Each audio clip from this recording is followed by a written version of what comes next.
Jeez. So you need to be graphic. I think we're finally, after years, we're finally doing graphic mailers to owners. People need to understand the reality of what's happening. And once again, as Betty said, and I pointed out earlier, time is not our factor. Every single day that goes by, more moisture is getting absorbed into that inflator. Those propellant tabs are corroding a little bit more each day. And one day, if that is ever called upon to operate as designed, and there's too much corrosion, we can't control the burn rate, it throws chunks of steel right at the customer. I bounced the head there, but that's okay. So ruptured inflators. What happens to them and what do they look like? These are if you haven't seen these yet, or I know we've shared them with Market Source in the past, but if you haven't seen these yet, this is kind of what these things look like and what happens to them once they shatter. Every one of these ones you're going to see in the next pictures, they came out of a real customer car that the customer had their airbag repaired. They went through the disposal process. They ended up in Howell, Michigan, in a very large warehouse. And then, as we were required to do, we were testing, some of these samples that were built during the time of the explosion and what happened. And then, we had these inflators that actually ruptured on us in the lab. So if the customer hadn't got their vehicle repaired, and if they would have been in a subsequent accident, these inflators would have failed and would have thrown shrapnel at them.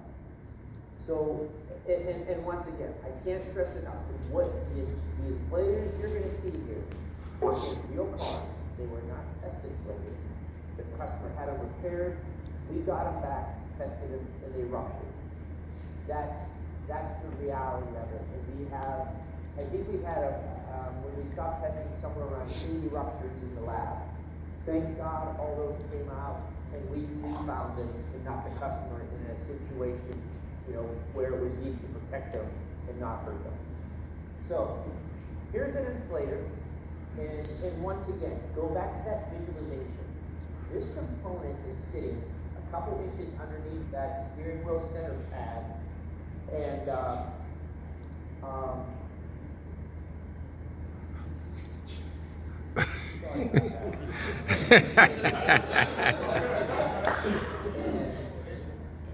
it's inches away from your face. And those chunks of steel that come out of it are like I said, pretty heavy, pretty jagged. Now, what's interesting is I actually have this inflator with me right now. Can you see me on the screen, or I can try to make this go bigger a bit. This inflator, can you see if I hold this inflator up? We can see it. Yeah. Okay. So the inflator in the picture is the one I'm holding in my hand. And this very fine mesh right here is there to help create the gases to come out equally around all these little holes. And I know, like you already see, it's much better in person when you actually hold this and feel this. Well, this wire mesh, I don't care what you do. I mean, that's the force. It's not going to go back in. You can't bend it. You can't force it back in there. So the force of what happened there was tremendous. And you can see this one wing is still there, pretty thick, very jaggedy. This one obviously